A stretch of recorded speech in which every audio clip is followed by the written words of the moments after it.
Salut à tous, j'espère que vous allez bien. On se retrouve comme chaque dimanche 18 h pour une nouvelle vidéo YouTube, une analyse de diète. Et aujourd'hui, je vais dédicacer cette analyse de diète à mon ami Pierre Le Sueur parce qu'on va parler de quelqu'un, je sais, qu'il apprécie tout particulièrement. Il s'agit de Jeff Nippard. Qui est Jeff Nippard? Sans doute que comme moi, peut-être vous ne le connaissez pas avant cette vidéo, avant que Pierre ne m'en parle, je ne connaissais absolument pas. C'est un bodybuilder professionnel naturel, en tout cas ce qu'il dit. On n'est pas là pour en juger, on s'en fiche. Qui est canadien. Il est très populaire puisqu'il a des millions d'abonnés sur YouTube comme sur le reste des réseaux sociaux. Et il a une approche très scientifique, basée sur la science. Vous le savez, on a toute mouvance là, alors qui peut être parfois très bien et parfois qui peut être nuancé parce que c'est trop à l'extrême, basé sur la science, les dernières études et ça manque de pratique, de recul, de nuances. Donc je trouvais que c'est un personnage très intéressant dont on va pouvoir faire l'analyse de diète. Malheureusement, sa dernière vidéo de diète complète date un peu, ça fait 2 ans, elle est vieille de 2 ans, mais je fais avec ce que j'ai pour essayer de voir une autre approche, de voir ce qu'il en est. Peut-être que depuis, il a changé son approche, etc.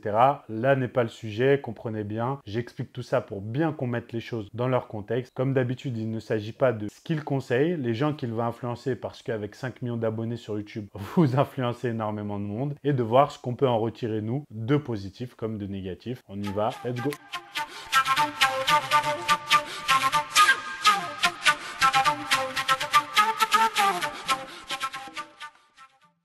Donc là, pour commencer, il s'agit d'une vidéo sortie donc il y a 2 ans qui se nomme What I Eat in a Day Explained. Donc, qu'est-ce que je mange en une journée expliqué. On y va.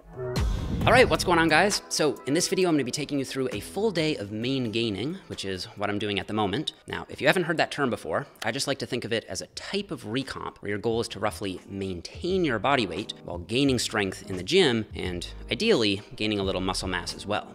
And for me, that usually comes toward the end of an extended bulk before starting a cut. And I think that a period of main gaining like this can be a really good transition phase out of a bulk because it gives you an opportunity to really dial in your training while setting up some good, consistent nutrition habits before hopping into a full-blown fat loss phase.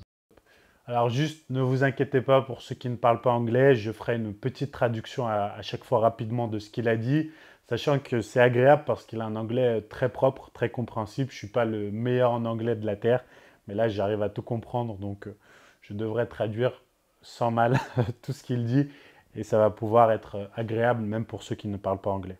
Now, of course, you can always just ride the main gain or the recomp wave as long as it's working for you. You don't need to cut unless you really want to prioritize fat loss at some point. Now, you might end up tightening up a bit at the beginning of a main gaining phase anyway, because oftentimes I find that just being more intentional with your nutrition will result in some water loss and maybe a little fat loss, but then you'll settle into this weight that you can just maintain as you gain strength and ideally muscle in the gym.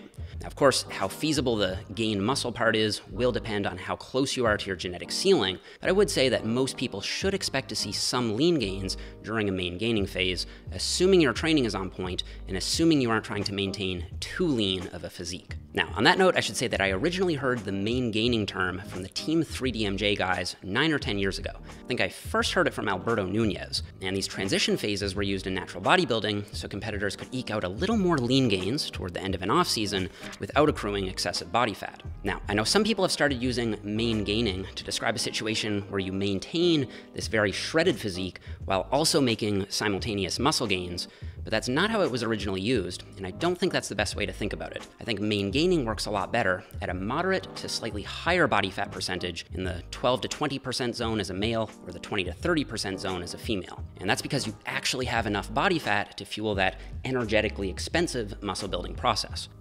Ok, donc là, il explique son approche vis-à-vis de la sèche et de la prise de muscle. Et je relève un point important où il explique que selon lui, lorsque l'on a un pratiquant naturel, le fait de vouloir prendre du muscle en restant ultra propre, c'est-à-dire avoir peur d'avoir un certain taux de masse grasse et de rétention d'eau, c'est-à-dire être en dessous des 10%, être tout le temps, chercher à rester tout le temps sec, tout le temps ce qu'on appellerait lean, c'est-à-dire avec les abdos, les veines apparentes, surtout si c'est à contre-nature de votre génétique et c'est très très dur pour vous. Ça peut freiner votre progression parce que vous allez disposer de moins d'énergie, vous allez consommer moins de calories. Et donc, il explique qu'être entre 12 et 20% de matière grasse, alors c'est plus une fourchette, c'est un râteau, c'est plus facile pour gagner du muscle. Quel est mon avis là-dessus? Je suis d'accord. Alors 20% c'est beaucoup et voire beaucoup trop, mais ça va dépendre de votre facilité après, je dirais, à perdre du gras et à tenir le régime aussi. Quoi qu'il arrive, aller trop s'engraisser dans une prise de muscle, à moins qu'elle ait duré 2 ans et que vous ayez vraiment pris 30 kilos, voilà, c'est pas très intelligent. Cependant, avoir peur de prendre un peu de masse grasse, un peu de tour de taille, un peu de rétention d'eau et chercher toujours à rester extrêmement propre lorsque vous êtes naturel, ça peut vite déjà devenir invivable parce que vous devez tenir toujours bas en calories, le moindre écart va vous faire prendre un peu, etc. Donc voilà, ça peut être invivable sur le long terme. Et en plus, effectivement, ça peut freiner vos progrès parce que vous allez vous priver de peut-être 200, 300, 400 kilocalories de plus qui vont vous aider à performer, à récupérer. Donc il faut trouver ce juste milieu, mais je le répète, il est individuel. Il faut bien retenir qu'on n'est pas tous égaux du tout vis-à-vis de la génétique à ce niveau-là. Il y a des gens qui resteront facilement très secs, très propres toute l'année, quand pour d'autres, ça sera un calvaire. Et donc, il faut réfléchir aussi sa stratégie vis-à-vis de ça et toujours peser le pour et le contre. Vous savez, je pense qu'une règle fondamentale dans la vie, quand vous avez une décision importante à prendre, et ça en fait partie de décider de son objectif, c'est de prendre une feuille, tracer une ligne, mettre à gauche tous les éléments pour, à droite tous les éléments contre, ou l'inverse, peu importe, et décider en conséquence qu'il y a plus de pour ou plus de contre pour prendre cette décision. Qu'est-ce qui peut vous arriver de pire si vous prenez cette décision, et à l'inverse, qu'est-ce qui peut vous arriver de pire si vous ne le faites pas. En l'occurrence, là, par exemple, si vous consommez plus de calories, etc., etc. Et en fonction de ça, décider. Je vais un peu loin, je me suis éloigné, mais c'est pour que vous compreniez que tout est une question de choix et on ne peut pas tout avoir. Et donc, vouloir vraiment changer physiquement et prendre beaucoup de muscles tout en restant très sec, très propre toute l'année, pour certains, c'est impossible. Donc, il faut aussi être réaliste vis-à-vis de cette approche, sinon vous vous cassez les dents. So to set this up properly, you want to place your calories at around maintenance intake, so what you'd need to maintain your body weight, eat relatively high protein, and really focus on progressing with your training. Okay, so for me, I've been pretty much bulking through the whole pandemic. I went from about 160 pounds to just over 180 pounds, and now I'm doing this main gaining phase for a few months before hopping into a formal fat loss phase. And these will be my macros for the day, so about 3,000 calories, 200 grams of protein, 90 grams of fat, and 350 grams of carbs. These macros are obviously unique to me, my metabolism, my activity habits, and so on, and so I wouldn't copy them exactly, but just so you know, I set my protein up at 1.1 grams of protein per pound of body weight, or 2.4 grams per kilo.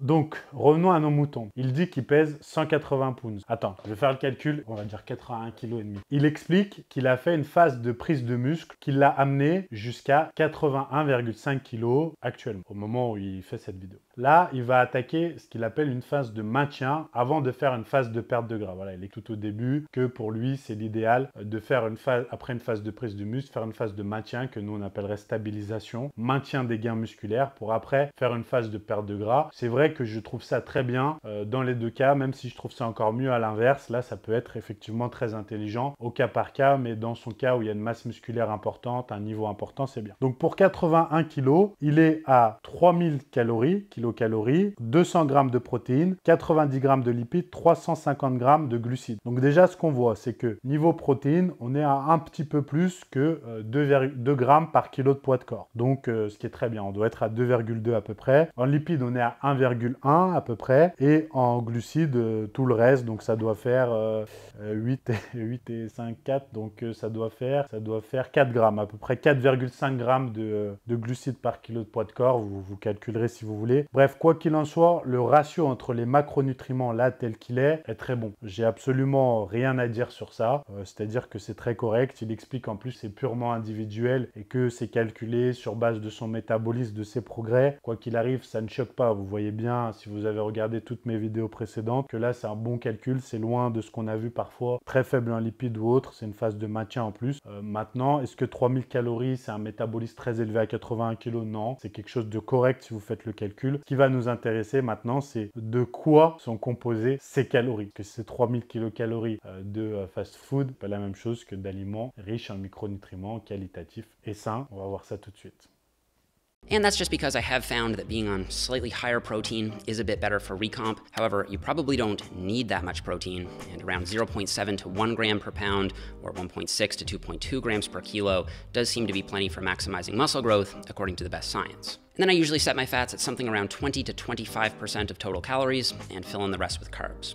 I'm also using the MacroFactor app to set all this up, which I really think is the new gold standard as far as nutrition apps go. I've personally seen the app's development since before the beta version, and I've been using it ever since that first release. So if you'd like to try it out for yourself, you can use it for 2 weeks for free if you go to the first link in the description box down below and use code Jeff after you download. That'll help support me and the work that I'm doing here on the channel. So thanks to MacroFactor for supporting the video, and I'll have a little more info about that at the end. All right, let's get started with the first meal. All right, so guys, here we have got meal one of the day. This is a breakfast potato hash, and in there I've got a whole bunch of different ingredients. I'm gonna quickly take you guys through how it is that I make this. So first I'll dice up 4 or 5 mixed baby potatoes into cubes, coat them with some olive oil spray, or just drizzle a little bit of actual olive oil. I'll season them with some ground cumin, salt, and parsley, and then I'll put them in the microwave for about 3 minutes. While the potatoes are pre-cooking, I'll slice up some onion and mushrooms and press or chop 1 clove of garlic and fry that up in a non-stick pan. Once they cook a bit, I'll add some meat. So I use turkey bacon and Beyond Meat vegan sausage, which adds a really good flavor. Then I'll add some diced red peppers and green peppers, and once the peppers start to soften a bit, I'll move that mix to a separate bowl and then add the potatoes so that the edges crisp and brown a bit. See that?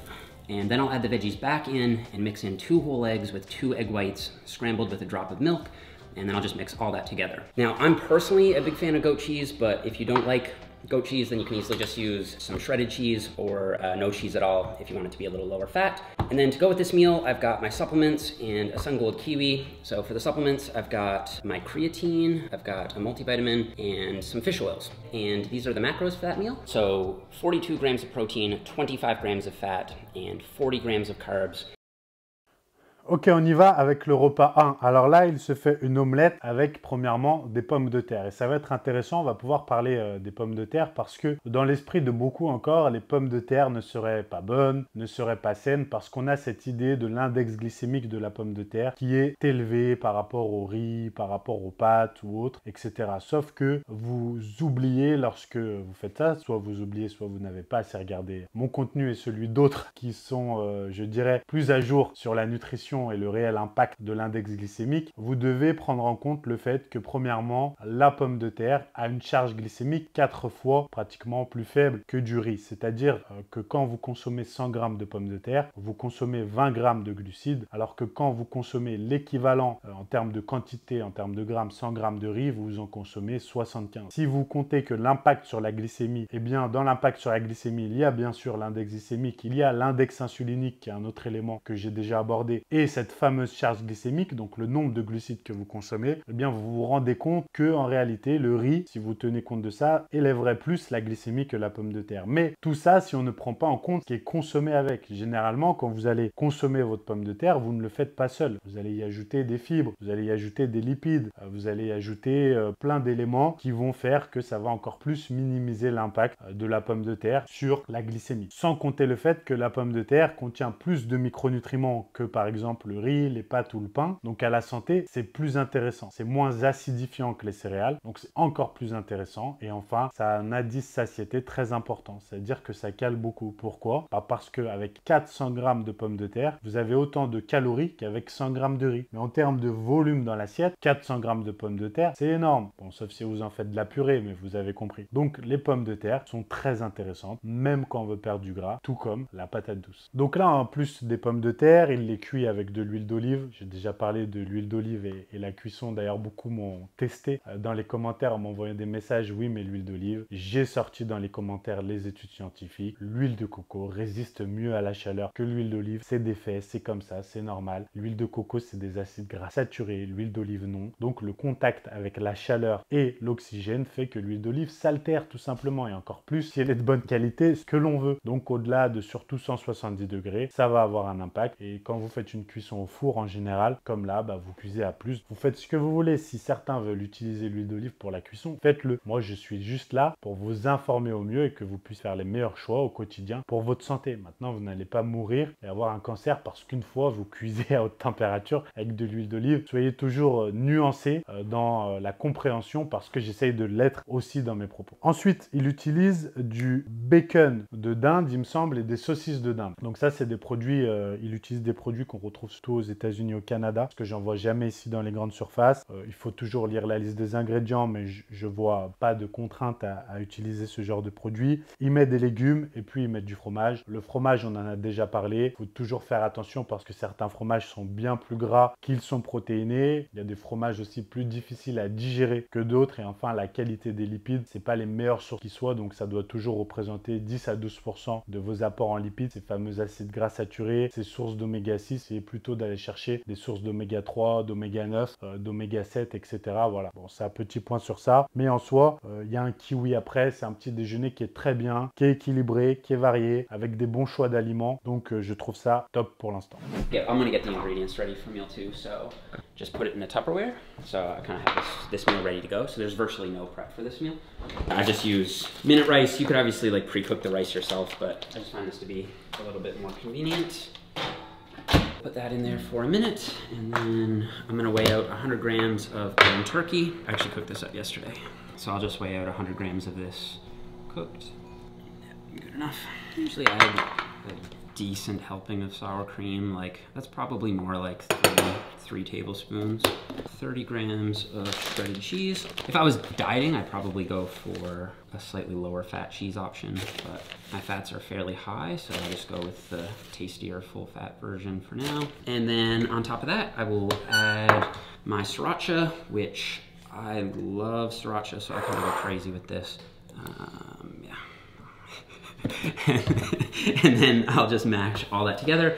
And then for the side, I've got some mixed berries. So over here we've got blackberries, raspberries, and underneath there are some blueberries. So there's about 100 grams of mixed berries, and this is 100 grams of cantaloupe. It is a excellent source of vitamin A and also vitamin C. So that's gonna be the pre-workout meal. I'll eat this, and then in about a half an hour, I will have my pre-workout, and then I'll train about a half an hour from there. So this will be about 1 hour out, and I will put the macros for this meal up here on the screen so you guys can see it. So we've got 56 grams of protein, 22 grams of fat, and 83 grams of carbs.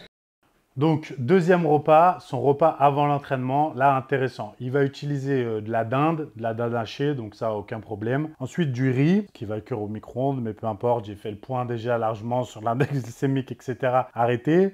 Ensuite, il va consommer du melon et des fruits rouges. Donc là, il explique que c'est bien pour les vitamines, etc. Les fruits sont sans aucun doute le meilleur aliment qui soit pour les vitamines, les minéraux, pour l'eau. Consommez des fruits de saison, c'est très bien. Variez vos sources de fruits, consommez-en vraiment. N'ayez pas peur du fructose, dédicace à David Michigan comme d'habitude. Bref, et que vous soyez en perte de gras ou en prise de muscle, ça rentre dans vos apports, c'est très bien. Et mieux vaut consommer plus de fruits et moins de riz, moins de pâtes, moins de céréales de manière générale pour la santé. Voilà, donc là il varie très bien. Et après, c'est intéressant, oui et non, parce qu'en source de lipides, il utilise de la crème fraîche allégée. Alors je sais pas ce que c'est. Attends, pardon. Adèle, c'est quoi? Sour, crème, ça veut dire quoi? On va demander sur internet. Ah, crème fraîche, bah je suis débile, pardon.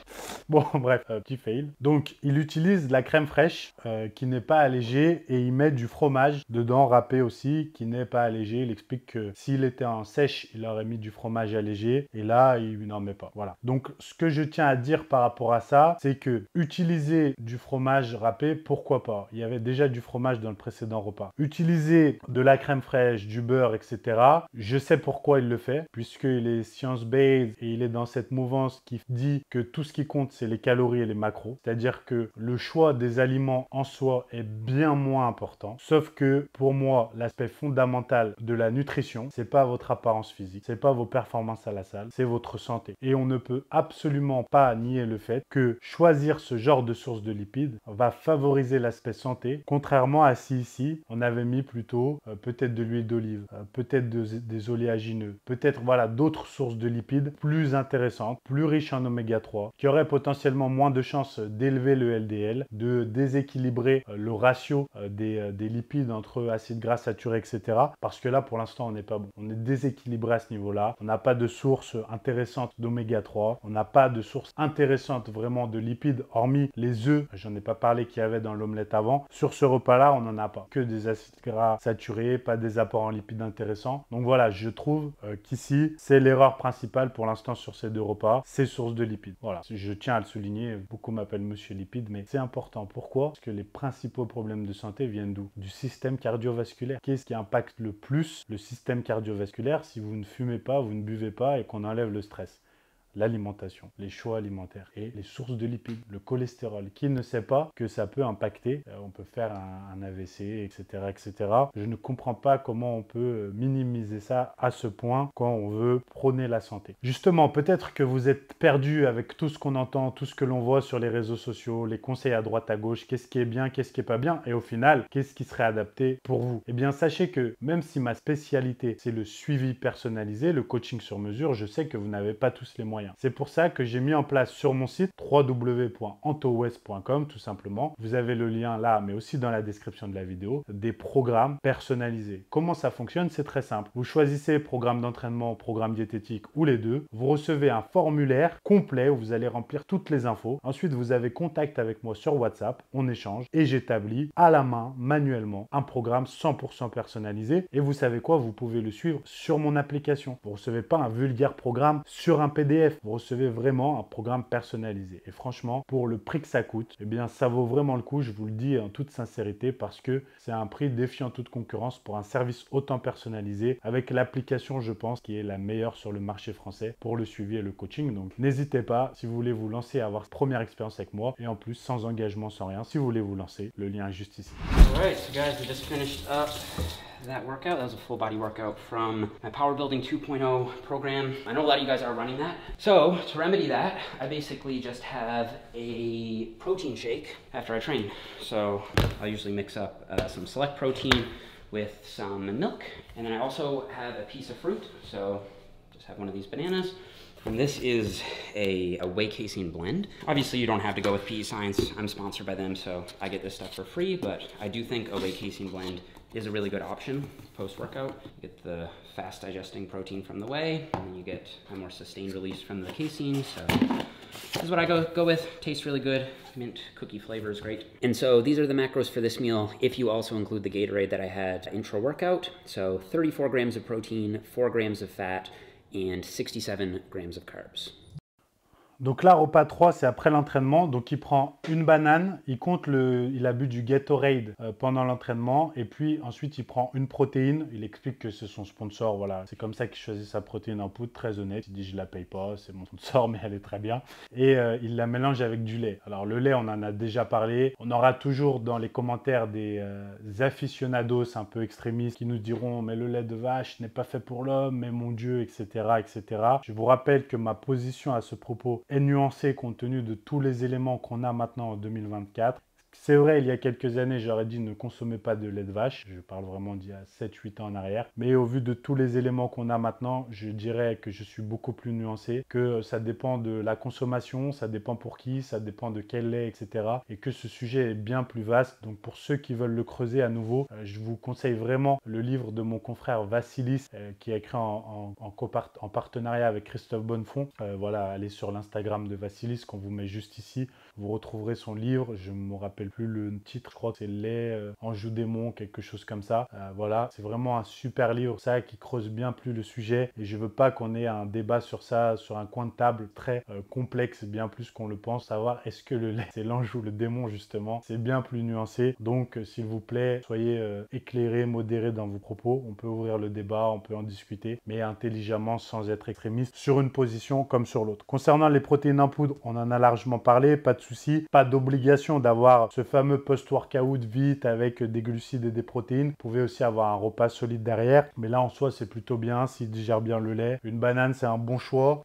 Déjà parce qu'il n'y a pas beaucoup de fructose dans la banane, contrairement à ce que l'on pense. Ensuite, parce que l'apport en potassium est intéressant aussi. Et puis le Gatorade, ça fait partie de ces glucides à index glycémique rapide qui vont servir rapidement pendant l'entraînement sans avoir besoin de digestion. Ça pourrait s'apparenter à la maltodextrine dont je parle souvent. Donc pas de souci à ce niveau-là ici, c'est intelligemment fait compte tenu de son niveau, de l'intensité qu'il doit avoir pendant son entraînement. Donc on reprend.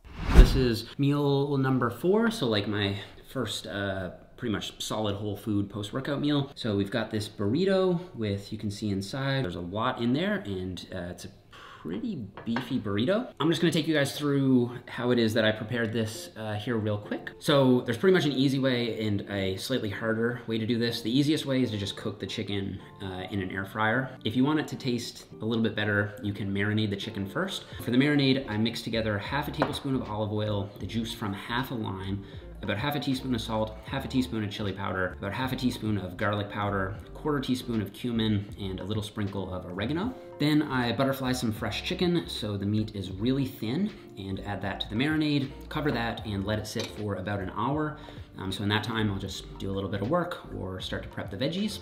Then I'll pan fry up the chicken in a non-stick pan so you get this nice crisp outer edge from the spices and the marinade. For the veggies, I'll chop up some onion, green pepper, and red pepper, and then add that to the marinade to give the veggies some flavor. And then once the chicken's done cooking, I'll add the vegetables to the pan and then let them cook for a few minutes until the peppers start to soften a bit. And as long as the liquid all comes to a boil, it'll be safe to use the same marinade from the chicken. Then from there, it's just a matter of filling the burrito. So you wanna get pretty much the biggest burrito tortilla that you can find. And then I'll add chicken, vegetables, some black beans, a little bit of rice, a little bit of cheddar cheese, some guacamole, and salsa. And then you just roll up the burrito, which is actually harder than it looks. Once it's rolled, throw it back on the pan to toast the ends, and then you're good to go. And then that takes me to this point here, where we just slice the burrito. So I'll eat this, dip it in a little bit of sour cream. And then the thing about main gaining or lean bulking is you tend to have some ingredients left over for your burrito. So whatever rice I have left over and whatever peppers I have left over, I'll kind of just like mix that together and then eat that separately after I eat the burrito. So the macros for this meal are 48 grams of protein, 24 grams of fat, and 93 grams of carbs. So this is my highest carb meal of the day. Ok, donc repas 4, le repas solide après le checker post-entraînement. Il se fait un burritos maison d'ailleurs. C'est très intéressant. Je dis toujours, variez votre diète, cuisinez. Ça vous donne des idées, ces vidéos aussi. Parce qu'ils sont imaginatifs, créatifs, ils cuisinent. Donc là, c'est un bon exemple de quelqu'un qui varie. Il se fait un burritos. Donc il prend une galette, un wrap. Donc ces wraps-là, en général, c'est farine de blé, eau, levure et de l'huile colza ou olive dans la composition des ingrédients. Donc en soi, ça s'apparente à prendre du pain ou quoi, c'est pas mauvais en soi, hein, c'est burritos, ça rentre dans vos calories, etc. Moi, je vois rien de mauvais à acheter ça. Vous lisez la liste des ingrédients, vous achetez le meilleur et c'est très bien. Il va mettre des poivrons, des légumes, il va mettre un peu de riz, il va mettre du poulet qu'il a fait mariner avec de l'huile d'olive, il va mettre du guacamole, intéressant, on a de l'avocat. Donc là, c'est bien, on a source d'huile d'olive, on a source d'avocat, source de lipides avec l'avocat, avec l'huile d'olive, pardon. Il va rajouter un peu de son fromage râpé. On voit que c'est un aficionados du fromage, il n'y a pas à discuter. Il y en aura dans tous les repas, donc j'en ai déjà parlé. Et voilà, on a un repas à 777 calories qui est bien en soi. Je sais bien de voir cet apport de lipides différents avec l'avocat, avec l'huile d'olive. Il faut varier vos sources de lipides, même si voilà, on a toujours un absence comme ça de sources d'oméga 3 qui serait intéressant. J'appuie toujours sur ça parce que c'est ce qu'on retrouve le moins dans l'alimentation moderne et quotidienne. Donc je trouve que faire ces choix en connaissance de cause, en ajoutant plus des sources d'oméga 3, c'est toujours intéressant. All right, last meal of the day. For this, we're doing a Greek yogurt concoction. So I'm gonna add peanut butter, honey, and Greek yogurt and Splenda. In general, dairy is usually a pretty good option before bed because it tends to be really slow digesting because of the casein protein. If you want to add like some nuts, or I'll be having popcorn with this meal, that'll help slow the rate of stomach emptying and help give you like a more sustained supply of amino acids through the night. Add about a tablespoon, but I kind of just ballpark this. I don't really measure that out. I do like 3/4 of a packet of Splenda. I don't like it to be too sweet. I'm gonna weigh this just so you guys know. So like 1 tablespoon of peanut butter is 15 grams. A lot of people think like, oh, I'm gonna have a tablespoon of peanut butter. Like a tablespoon of peanut butter is probably more like that, I'm gonna guess, you know? So like, it's not like an enormous amount. This might even be more than 15 grams. So let's see, that is, oh. This is a pretty easy way to get like a pretty high volume of food, something good to snack on. Throw this in the microwave and that'll be the last meal. And then I will usually just kind of mix all that together like that and eat this while I watch a show or something. So the macros are 25 grams of protein, 17 grams of fat, and 63 grams of carbs to finish off the full day of eating. Donc là, on a le dernier repas de la journée, intéressant. Il prend du yaourt grec, alors qu'il y a du yaourt grec 0, donc en gros, ce serait du skyr chez nous, tout simplement. Il va mettre du miel. Le miel, on en a déjà largement parlé. Là, on fait une dédicale, on lui fait même un gros bisou. Du beurre de cacahuète. Là, c'est intéressant parce que compte tenu de tous les choix en lipides avant, bah là, on voit que malgré sa connaissance de la science sur les lipides, pour moi, ça manque encore de savoir puisqu'il aurait pu tout simplement nous choisir un beurre de noisette, un beurre d'amande. Ça aurait été tout aussi bon, mais beaucoup plus intelligent sur le profil lipidique. Voilà, parce que là, beurre de cacahuète, on est full oméga 6. Donc là, il nous fait ce mélange. Et après, intéressant, il va consommer des pop-corn. Voilà. Donc, je ne connais pas ces pop-corn Orville Redenbacher. Donc, je ne connais pas le détail de ces macros et tout ça. On n'a pas ça chez nous. On va partir du principe que c'est simplement du maïs flé, vous mettez au micro-ondes, etc. Effectivement, là, on s'apparente à quelque chose qui va avoir à la fois une charge et un index glycémique qui va être élevé. Est-ce que c'est quelque chose de réellement diététique et sain? Ça se discute ici. Maintenant, ça rentre dans les calories, ça rentre dans les macros. Je le rappelle, s'il n'y a pas surplus calorique, voilà, c'est quand même toujours ce qui compte, mais c'est pas le choix le plus judicieux que j'aurais eu fait ici en termes de choix d'aliments. Maintenant, le reste sur la journée est globalement propre, voire très propre en termes de choix d'aliments. Si on enlève cet équilibre des lipides, la crème fraîche et le popcorn, ça va, franchement, on a vu 1000 fois pire.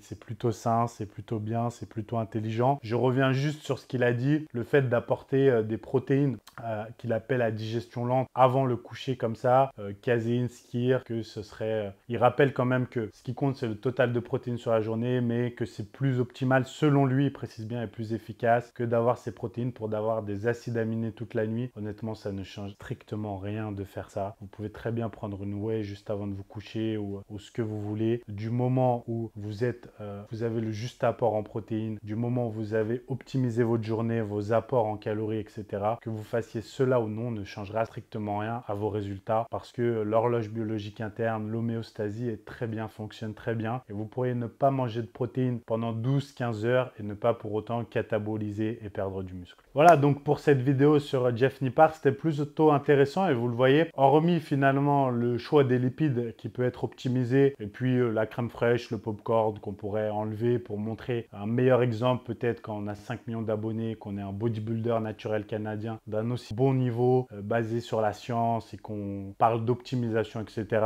C'est mon avis, ou du moins préciser que voilà, c'est pas à faire tous les jours. C'est encore une fois mon avis, mais dans l'ensemble, on va dire que 80% de la vidéo, c'était très bien et c'est une diète de plutôt bonne facture, plutôt équilibrée, intelligemment construite, saine, adaptée à son objectif et son niveau. Donc voilà ce que j'ai à dire pour cette vidéo. Désolé, je sais que Pierre peut-être s'attendait à ce que je le percute, mais vous le savez, quel que soit l'avis que se font les gens de la personne, ce qu'on entend autre, j'essaye de toujours être objectif pour simplement vous donner les meilleures informations et les meilleurs conseils possibles, quel que puisse être mon avis personnel, peut-être mes désaccords avec la personne, les contradictions, etc. J'essaye de rester droit dans mes bottes. Voilà pour cette vidéo, j'espère que ça vous aura plu. Si vous avez des noms à me suggérer pour les prochaines analyses, n'hésitez pas à le mettre dans les commentaires et on se retrouve dimanche prochain, 18 h pour un prochain épisode. A plus, bye bye.